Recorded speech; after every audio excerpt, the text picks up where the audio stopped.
What is up? The Can-Am. Got it ripped apart just as fast as I got this thing. So I had that subwoofer up there. It's kind of okay, but I wanted to move it to the back seat here. So this was a little bit of a battle to create this thing. This is a two-piece subwoofer box. I've done this before, probably about 30 years ago in a Ford car. Put two pieces, a bandpass where I had one piece that slid in underneath the trunk deck where the 6x9s would blow through. I had ports going aimed at that. And then I had the part with the speakers put in second, and then I had to screw them together. And same thing here. I had to make this bottom section. Could put some photos on the screen there. Put that piece into the bottom. Kind of got it mounted a little bit, so it seems like it's going to stay put. And then this, I got some sealant, and then the top section put on. It's all dirty already from all, sawdust and stuff. But I tried it sealed at first, and it was kind of, the speaker was fluttering, so I went ahead and put my 2-inch port down here, and worked out pretty good. So I got some dirt everywhere here, but yeah. So getting ready to put the seat back in, but I wanted to kind of show you guys kind of something about these Can-Ams is all these panels just snap off. When I first had it, I'm trying to like snake wires and whatnot. Didn't even realize, this came off so easy. Just got to get these back on right here. Like so. And then it just snaps on. Sometimes you have to put these underneath, which might have to do one-handed. I'll have to fix that later. But then I have the other pieces back here that go right there. I'm going to have to use two hands to get that on, but yeah. Oh, and before I put the seat back over that, I just want to show you guys, I used Flex Seal for the first time ever. I've heard that name many times. So I sealed the whole outside with it. So hopefully it kind of keeps it mostly waterproof. Yeah, as long as water doesn't just guzzle down in that port right there, but whatever. But not quite as much cubic feet as I'd like for that sub. That's a dual voice coil, competition sub, or whatever you want to call it, a pro series. And look at that, it looks like it's been around for years, but it's because it was in that box and we went off-road already. So yeah, so let's get this sucker back together. Of course, this brake line used to bolt right here, go right through this area, which was the first obstacle preventing me from putting anything underneath that seat. I cheated it a little bit, created some extra slack. There used to be a larger loop right here. This clamp went this way with the line, so I drilled it out, spun it around, put a new rivet in there. So this radius right here, and I just took up all the little slack I could find in that line. There is, slack to be had. As long as that. Might have to add one more clamp there. Don't want this thing moving too much, because it's gonna rub through it and cause it to leak. So if I have to get one more of those, I'll either just probably just put the strap right here like that. Doesn't make any difference. Everything else looks good from there. That got me enough slack. I cut a new notch here, hacked into the plastic. I've hacked the plastic already in this damn thing. And kind of same thing with my trucks, man. Each of my trucks I've had to do mods to the rear seats or hack things out of the way so I was trying to do that in the red Ford there, but I wound up just putting the sub underneath the seat, and that actually worked out really well.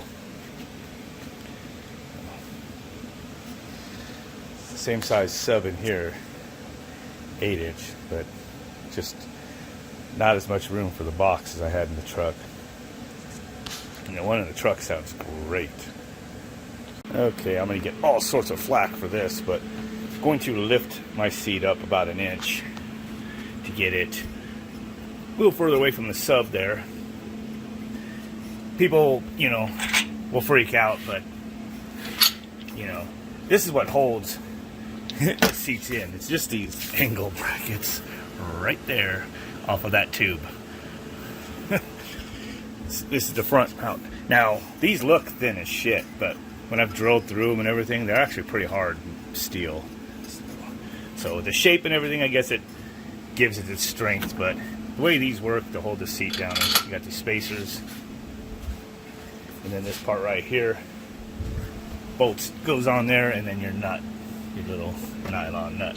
I'm going to be reusing the nylon nut over here on this one, but basically what I did was I got a couple, wow, come on Samsung,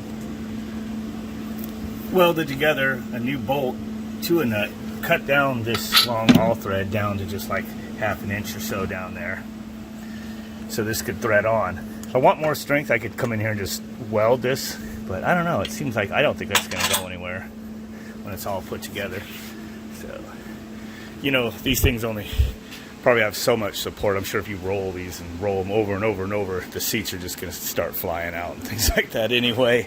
I mean, it's plastic seats bolted to these, all sorts of stuff, but it's pretty hard plastic. But anyway, I'm going to do my best to make sure that's strong, and we're going to get an inch out of it, get that seat up. Wow, this was a lot of work. But of course, if I would have known how it was going to come out the first time, it wouldn't have been so bad. But here's the brackets I just made to lift the front. It's got a spacer in there, it ain't going nowhere, it's solid. Back, you know, I already showed those. But now underneath here, just enough room for that subwoofer to fire underneath there, not get distorted or bent or anything. The box fits down there ever so tightly. Got some Flex Seal on it. I'm going to have to retouch up this corner from putting it in and out a few times, but other than that, we should be pretty good. That used to be my seat, but now that's my seat. What? So that used to be my seat, now that's my seat. That still is your seat sometimes. No. Sometimes the mom lets her sit up there and she'll sit back here, and when we're by ourselves, she's up there anyway. So, but when you do have to sit in the back, if I bring another adult, they're probably going to want to sit up front. So if you do have to sit at back, at least that inch and a quarter, about an inch and a quarter, I raise that seat, you'll be able to look out the door a little better than before. So, which is the reason you like to sit up front, because you can see better. So, can't really tell too much at the left seat. Driver's side rear has been lifted. It doesn't move no more. I cut off the adjuster bracket. It's just in there. So hopefully I don't have to pull that seat out anytime when we're out riding, because you got to get down there and get to those. I think they were like 18 millimeter bolts back there and 13 in the front. Need an extension to get to the back ones. When I had the when you could pull the adjuster, you could pull the seat forward and get about this much room behind there if you had to reach into something.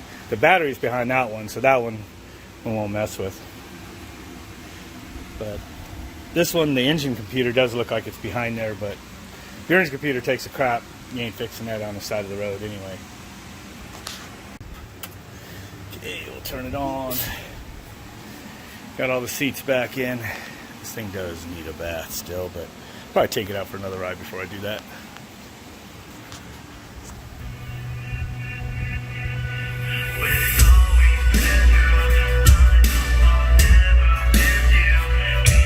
You like the sound of it? What band is this? Yep.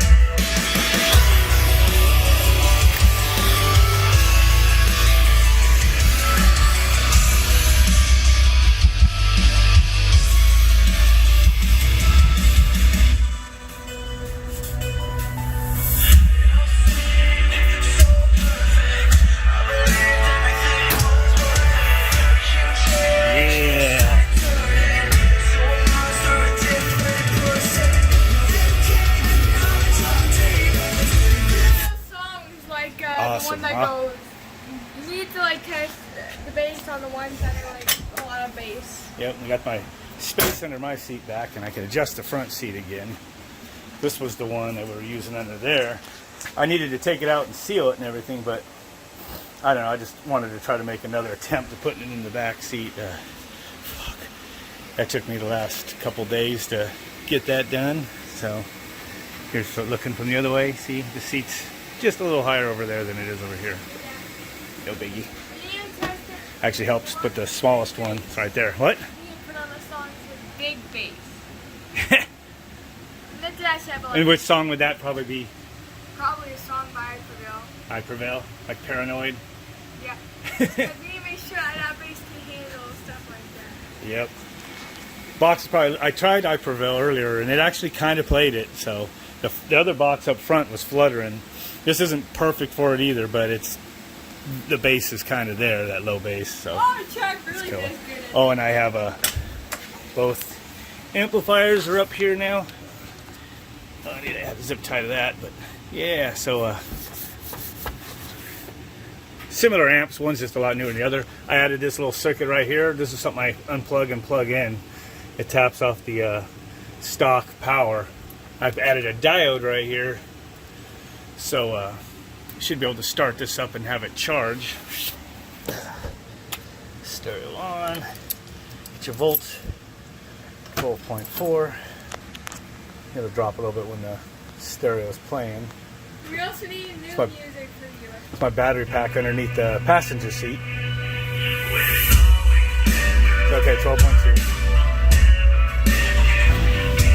Start going up if that diode's working, and it is.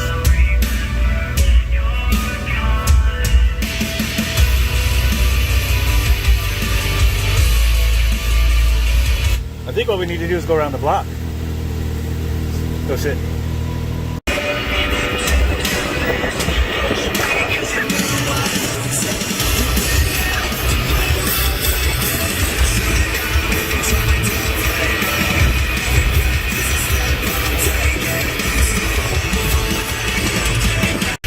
Damn thing starts up with sports sometimes, which is a little, doesn't have much mercy for the tires.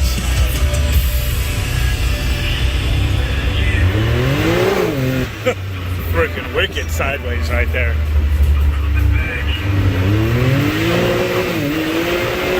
Spin some tires. Man. I think it's a success. You like it? Thumbs up. Yeah, tell them to like and subscribe. Yeah. Got one little side effect of having that diode wire. Killed the ignition. Flipped the stereo switch off, which just powers my battery, but it's running through the diode. There it goes. Gotta wait for that delay. Although I think if you tap that button again, it might turn it right off, but I flipped the stereo toggle switch off and it didn't stop.